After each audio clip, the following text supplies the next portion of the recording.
សេរីចាប់ដើមឡើងនៅពេលដែលយេហ្វានបានបង្ហាញខ្លួននៅវងស្ត្រីរបស់គេនៅឯវិមានយ៉ាវឈីមិននិយាយច្រើននោះទេក៏បញ្ញាឲ្យពួកជនអាក្រក់នោះដោះលែងក្មេងតូចសៀវណាណានភ្លាមមកហើយគេក៏បានយកប្រុសខណៈពេលនេះសៀវណាណានគឺបារម្ភខ្លាំងមែនទែននឹកបងប្រុសខ្លាំងណាស់ហើយខ្លាចខ្លួនមានគ្រោះថ្នាក់ជាដើមឥឡូវនេះព្រឹទ្ធាចារ្យធំនៅនឹងក៏បានចោទប្រកាន់យេហ្វានថាគឺជាចោរសម្រាប់មនុស្សនៅក្នុងប៉ារបស់គាត់ពេលហ្នឹងក៏មានព្រឹទ្ធាចារ្យពីរនាក់បានបង្ហាញខ្លួនមកទៀតផងដែរម្នាក់គឺមានឈ្មោះថាអ៊ូយៀនធានព្រឹទ្ធាចារ្យម្នាក់ទៀតមានឈ្មោះថាវងឈីងគាត់បានទម្លាក់កំហុសទាំងស្រុងទៅលើយេហ្វានគឺថាអ្នកគ្រប់គ្នាដែលធ្វើដំណើរទៅជាមួយនឹងយេហ្វានដើម្បីស្វែងរកប្រភពក្លឹបនេក្រីនឹងក៏ត្រូវបានសម្លាប់ចោលក៏ប៉ុន្តែរស់តែយេហ្វាននោះទេដោយចោទទៀតថាយេហ្វានគឺជាគ្រោះមហន្តរាយសម្រាប់ពិភពលោកក៏ត្រូវតែកាត់ទោសប្រហារជីវិតហើយយេហ្វានលើពួកគេនិយាយអញ្ចឹងក៏បង្ហាញនៅផ្លាកបញ្ជាមួយដូចជាកាមេរ៉ាសុវត្ថិភាពអញ្ចឹងហើយពួកគេមើលច្បាស់ទៅគឺថាដំបងឡាយខ្លួនក៏បានខាត់ទៅកាន់ពួកគាត់ផងដែរថាមិនចាំបាច់ចូលទៅនោះទេវាមានគ្រោះថ្នាក់ដែរក៏ប៉ុន្តែពួកគេបែរជាមិនស្ដាប់ជជែករងរោះចង់បានទ្រព្យសម្បត្តិដោយគ្មានការពិចារណាហើយលទ្ធផលចុងក្រោយគឺស្លាប់អញ្ចឹងគឺមិនអាចបន្ទោសគេបានទេតែបើទោះបីជាយេហ្វានខំប្រឹងបញ្ចូលបកស្រាយយ៉ាងណាក៏ព្រឹទ្ធាចារ្យដល់នៅតែមិនស្ដាប់ដែរម្យ៉ាងវិញទៀតគឺថាយេហ្វានក៏ជាឃាតករដែលសម្លាប់បុត្រាហើយនិងបុត្រីបរិសុទ្ធទៀតផងចឹងជីវិតមួយក៏ត្រូវតែសងទៅដោយជីវិតមួយទៀតពួកគេក៏មិនសុខចិត្តនោះទេក៏ត្រូវតែកាត់ទោសប្រហារជីវិតរបស់យេហ្វានការជជែកគ្នារំខានដូច្នេះក៏បណ្ដាលឲ្យម្ចាស់ស្ត្រីបុព្វបុរសនៃវិមានយ៉ាវឈីបានបង្ហាញខ្លួនមកគឺថានាងបានដឹងរួចហើយគ្រប់យ៉ាងគឺដោយសារតែមនុស្សទាំងអស់នោះលោភលន់គឺគ្មានអីតាក់ទងជាមួយនឹងយេហ្វានទេព្រឹទ្ធាចារ្យធំយីងយ៉ាងហ្នឹងគឺគាត់មិនសុខចិត្តនៅឡើយព្រោះដោយសារតែឃើញថាសូម្បីតែវិមានយ៉ាវឈីក៏កាន់ជើងខាងគេហើយដូច្នេះហើយគួរតែទទួលយកនៅផលវិបាកមួយនេះទៅ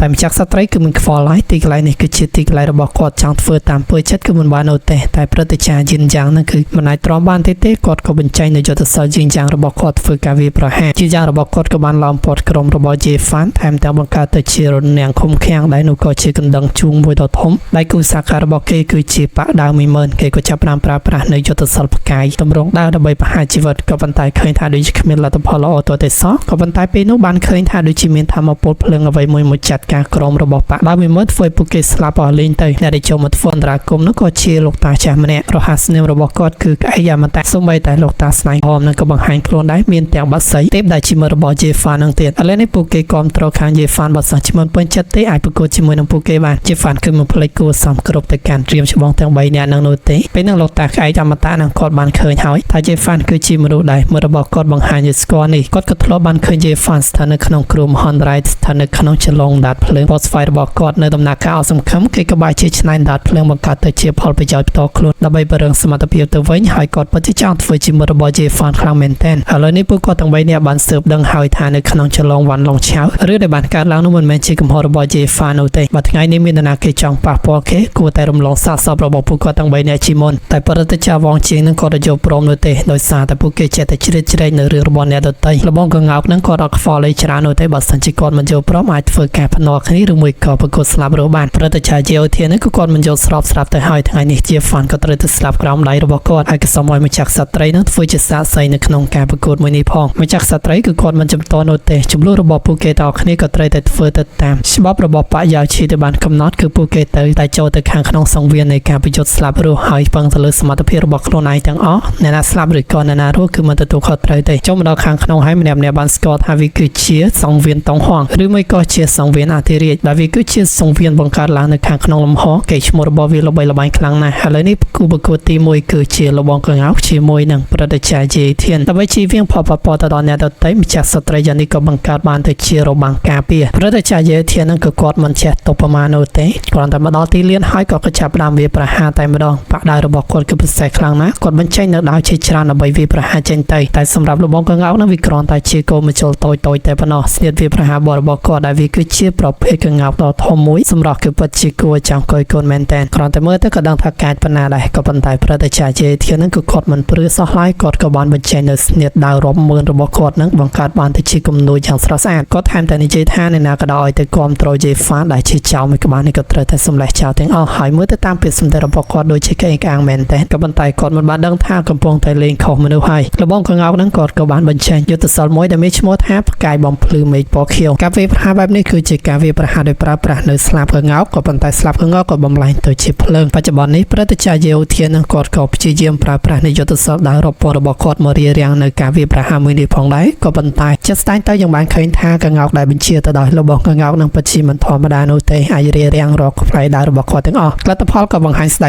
ងគាត់លីខ្លួនស្លាប់បាត់ទៅគឺស្លាប់យ៉ាងវេទនាអណោយធំតែម្ដងរួចហើយរបស់ កងៅបានសួរថាណាទៅដែលចង់មកតតាំងទៀតអ្នកក៏និយមភ្ញាក់ផ្អើលហើយសម្រាប់អ្នកខ្លាំងត្រឹមតែពីស្នៀតបែបនេះពីពិតជាមិនអាចទៅរួចហើយអ្នកដែលត្រូវបញ្ចុះបន្តនោះក៏ជាព្រឹទ្ធាចារ្យវងជីងក៏អត់ធ្មត់ជាមួយនឹងភាពក្អេកក្តោងរបស់លបងកងៅក្នុងយូរណាស់មកហើយថ្ងៃនេះក៏ត្រូវតែសម្លេះគេចោលបានឆាប់ព្រួយហើយក៏បញ្ចេញនៅស្នៀតវាប្រហារដល់ធររបស់គាត់ដូចជាទម្លាក់ដុំឲ្យផ្កាយតែប៉ុណ្ណឹងគឺមិនគ្រប់គ្រាន់ក្នុងការចាត់ការលបងកងៅនឹងនោះទេចឹងហើយព្រឹទ្ធាចារ្យវងជីងគាត់ក៏បានប្រើប្រាស់នៅយុទ្ធសាស្ត្រមួយទៀតដែលមានឈ្មោះថាពន្លឺបរិសុទ្ធវងជីងមកខាងគឺភ្លើងហើយមកខាងទីគឺជាទឹកកកក្បួនត្រាធម្មពលរបស់គាត់រៀងពិសេសគ្រាន់បើបន្តិចអាចទម្លាក់ដល់សម្ពាធដ៏ខ្លាំងបណ្ដាលឲ្យលបងកងៅនឹងរៀងតូនជាងក៏ប៉ុន្តែប៉ុណ្ណឹងក៏នៅតែមិនគ្រប់គ្រាន់សម្រាប់ចាត់ការគាត់ដែរគ្រាន់តែក្តាប់ដៃតែមិនប្រើនោះទេបណ្ដាលឲ្យក្បួនធម្មពលរបស់គាត់នឹងត្រូវបានបំផ្លាញរួចហើយក៏ដល់វេនតែលបងកងៅនឹងវាបកត្រឡប់ទៅវិញស្នៀវាប្រហាររបស់គាត់សានេះគឺកាយខ្លាំងណាស់ហើយក៏មានទំហំធំទៀតផងយេហ្វានបានចាប់អារម្មណ៍ដឹងថានេះគឺជាត្រាថ្មនៅក្នុងប្រវត្តិសាស្ត្រជើងណានត្រាថ្មដែលគាត់ទម្លាក់មកនេះធំមែនទែនតែព្រឹទ្ធាចារ្យវងជីងនឹងគាត់ក៏បានបញ្ចេញនៅត្រាស់ដើររបស់គាត់ទៅទប់ទល់ក៏ដូចជាបំផ្លាញនៅត្រាថ្មរបស់គាត់ឡើងខ្ទេចខ្ទីតែម្ដងថែមទាំងមានឱកាសវាយប្រហារទៅកាន់លបងកងៅនឹងទៀតស្ថានភាពរបស់លោកបងកងៅនឹងដូចជាមិនស្រួលចឹងហើយតែចាស់ស្នែកក្រហមក៏ជាអ្នកបន្តវេនតែម្ដងដោយក៏បានបញ្ចេញនៅយុទ្ធសាស្ត្រកញ្ញាំយ៉ាងច្រើនទប់ទល់ជាមួយនឹងជនអាក្រក់តែម្ដងជាមួយយេហ្វានក៏បានប្រកល់នៅទឹកថ្នាំសម្រួលទៅដល់ធម្មពលរបស់លបងកងៅផងដែរហើយយើងបង្វែរមកមើលការប្រយុទ្ធគ្នារវាងព្រឹទ្ធាចារ្យវងជីងជាមួយនឹងស្ដេចនាយក្រហមដូចជារញ៉េរញ៉ៃខ្លាំងមែនទែនព្រឹទ្ធាចារ្យវងជីងគាត់បានប្រើប្រាស់ដុំអាចផ្កាយវាប្រហារខណៈពេលដែលលោកតានាយក្រហមបាក់ស្នែងនឹងគាត់បានប្រើប្រាស់កណ្ដាប់ដៃភ្លើងរបស់គាត់ទៅទប់ទល់ជាងបានឃើញហើយថាព្រឹទ្ធាចារ្យវងជីងដូចជារៀងចាញ់ព្រៀបនៅពេលដែលគាត់ប្រើប្រាស់ស្ទីលមីនេះចឹងហើយគាត់ក៏បានដូរទៅជាប្រើប្រាស់ធម្មពលតកវិញម្ដងក៏ប៉ុន្តែការប្រើប្រាស់នៅយុទ្ធសាស្ត្របាញ់ប្រហារបែបនេះគឺមិនមែនជាដៃគូរបស់លោកតានាយក្រហមនឹងនោះទេកណ្ដាប់ដៃរបស់គាត់គឺខ្លាំងណាស់អាចបំផាំងព្រឹទ្ធាចារ្យវងជីងនៅប៉ាំងក្រោយស្ទើរតែបាត់បង់មនសិការទៅហើយតែយ៉ាងណាគាត់គឺមិនព្រមបោះបង់ចោលនោះទេគាត់គឺមានស្លឹកអាត់មួយទៀតតែវាគឺជាប្រភេទឆ្នាំងធម្មពលដូចជាយេហ្វានដែរមានឈ្មោះថាលំនាំនៃគ្រីកខ្មៅយេហ្វានក៏បានដឹងហើយថាគាត់បានប្រើប្រាស់វាក្នុងគោលបំណងដើម្បីស្លាប់ទាំងពីរនាក់ឥឡូវនេះព្រឹទ្ធាចារ្យវងជីងគាត់ជឿជាក់ថាស្ទើរមួយនេះគឺជាស្នៀតដែលអាចបញ្ចប់ជីវិតហើយក៏ប៉ុន្តែការនិយាយបែបនេះដូចជាមើលស្រាលទៅលើជីវភាពរបស់លោកតានាយក្រហមនឹងខ្លាំងមែនទែនឥឡូវនេះគាត់បញ្ចេញស្នៀតឲ្យបានឃើញថាតើគាត់អាចទប់ទល់បានឬក៏អត់ស្នៀតរបស់គាត់ក៏ជាបាតដៃនីក្រីតបិសាចសួរទាំង8ល្បឿននៃបាតដៃទប់ទល់ជាមួយនឹងឆ្នាំងរបស់គាត់លឿនដូចជាអាមិចចឹងសូម្បីតែយេហ្វានក៏ស្ញប់ស្ញែងជាមួយនឹងស្នៀតរបស់តាចាស់នេះខ្លាំងណាស់មើលទៅគាត់ជួយបំភ្លឺផ្លូវដល់គេមួយទៀតហើយលទ្ធផលចុងក្រោយលោកតាចាស់វងជីងក៏ត្រូវបានស្លាប់រលីខ្លួនបាត់ទៅដែលជាជំនះបានទៅលើលោកតាចាស់នីក្រីតក្រហមក៏ប៉ុន្តែមិនទាន់អស់គូប្រកួតនោះទេគឺនៅព្រឹទ្ធាចារ្យយិនយ៉ាងមួយទៀតដែលគាត់មិនយល់នោះទេអ្នកខ្លាំងដូចជាពួកគេបែរជាប្រឆាំងជាមួយនឹងពិភពលោកហើយការពារចោលម្នាក់នេះទៅវិញក៏ប៉ុន្តែតាចាស់នីក្រហមបានសួរថាតើឯងនឹងតំណាងឲ្យពិភពលោកមកកើតក្តីសម្រាប់ពួកយើងតើអស់គ្នាមែនឬក៏អត់ហើយកំឡុងពេលនោះលោកតាកាយអមតាក៏បានលោកដៃផងដែរបណ្ដាលឲ្យព្រឹទ្ធាចារ្យយិនយ៉ាងហ្នឹងគាត់ក៏រៀងងើយឆ្ងល់ដែ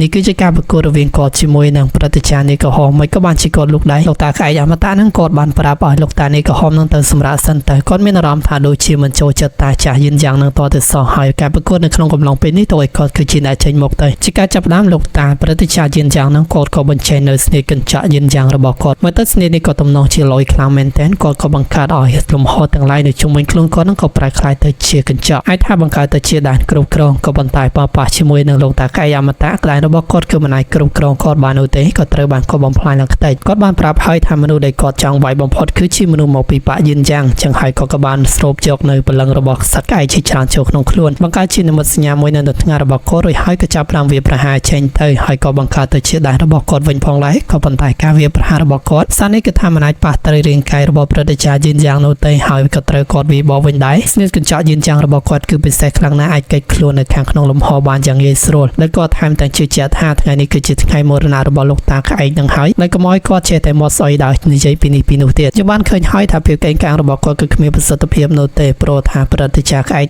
អមតៈនឹងគឺគាត់មានសមត្ថភាពខ្ពស់ណាស់គាត់បានប្រើប្រាស់នៅក្អែករបស់គាត់បង្កើតបានទៅជាជួងការពារហើយក៏ប្រើប្រាស់ធម្មពលក្អែកដើម្បីវាបកទៅខាងលើទប់ទោសជាមួយនឹងព្រឹទ្ធាចារ្យយិនយ៉ាងបណ្ដាលឲ្យភាគីទាំងសងខាងចាប់ផ្ដើមស្គ្រឹះថ្មីដល់គ្នាហើយខំប្រឹងជាខ្លាំងដែលជាលទ្ធផលព្រឹទ្ធាចារ្យយិនយ៉ាងមិនមែនជាដៃគូរបស់គាត់នោះទេក៏ត្រូវបានវាយបំផាំងខ្ទៀតបាត់ទៅហើយពេលហ្នឹងគាត់ក៏សួរយ៉ាងក្អេងកាងតទៅវិញថាតើមាននរណាគេដែលចង់ចូលមកទៀតអត់ជាជំនះរបស់គាត់ក៏បណ្ដាលឲ្យគ្នាគឺមានការសប្បាយចិត្តជាខ្លាំងហើយបើយើងមើលពីស្ថានភាពរបស់ព្រឹទ្ធាចារ្យយិនយ៉ាងឯវិញដូចជារឿងទ្រន់ទ្រាយមែនទែនក៏ប៉ុន្តែមិនទាន់ស្លាប់នៅឡើយនោះទេហើយយេហ្វានក៏បញ្ញាប់អរគុណទៅកាន់ក្រុមច្បងទាំង3សម្រាប់ការជួយសង្គ្រោះដោះស្រាយបញ្ហាជំនួសខ្លួនផងដែរលទ្ធផលកាយបញ្ជាក់បានហើយថាក្រុមរបស់យេហ្វានគឺជាអ្នកឈ្នះក៏ប៉ុន្តែយថាព្រឹទ្ធាចារ្យយិនយ៉ាងនឹងគឺគាត់មិនទាន់អស់ចិត្តនៅឡើយនោះទេដោយសារតែគាត់នៅរស់ចឹងហើយគាត់ក៏បន្ថយជីវិតរបស់ខ្លួនឯងដុតនៅធម្មពលព្រលឹងរបស់ខ្លួនថែមទាំងប្រើប្រាស់នៅធម្ម មពលពលលីដែលបង្កើតបានទៅជាកញ្ចក់យានយ៉ាងមួយដ៏ធំទម្លាក់នៅដុំភ្លើងជាច្រើនវាគឺជាប្រភេទដុំធមពលធាតុយ៉ាងគាត់មានបំណងសម្រាប់អ្នកគ្រប់គ្នាគឺមិនឲ្យអ្នកណាចាក់ចែងទៅដោយមានជីវិតនោះទេហើយបើសិនជាពួកគេនៅមានជីវិតក៏មិនអាចកិច្ចផុតពីការតាមប្រម៉ាញ់របស់បកយានយ៉ាងគាត់ដែរខណៈពេលដែលអ្នកគ្រប់គ្នាកំពុងតែតបតល់នៅការវាប្រហារមួយនេះស្រាប់តែរឿងដ៏គួរភ្ញាក់ផ្អើលមួយបានចាប់ផ្ដើមឡើងមកហើយការវាប្រហាររបស់គាត់បែរទៅជាស្កប់ត្រឹងនៅមួយកន្លែងគ្មានចលនាហើយប្រកាសថាវាគឺជាធមពលរបស់រាជិនីបិសាចនេះក៏បានបង្ហាញខ្លួនត្រឡប់មកវិញសារជាថ្មីដោយមានទាំងអ្នកខ្លាំងនៅក្នុងគ្រួសារធានបូករួមជាមួយនឹងគ្រួសារជីមកជាមួយគ្នាទៀតផងអវត្តបប្រចាំគ្រួសារទាំង3មើលទៅដូចជាកំណាចខ្លាំងមែនទែនហើយម្ចាស់ស្ត្រីយ៉ានេះក៏គាត់មិនឈប់ដៃមើលគាត់ក៏បញ្ចេញនៅពណ៌អតរិស៊ីមកតបតល់ជាមួយនឹងព្រឹត្តិការណ៍យានយ៉ាងដែរឥឡូវនេះគឺគាត់មិនទាន់បានស្លាប់នៅឡើយនៅទេដោយសារតែគេនឹងបំផ្លាញធមពលរបស់គាត់មុនខណៈពេលនេះបើយើងមើលទៅ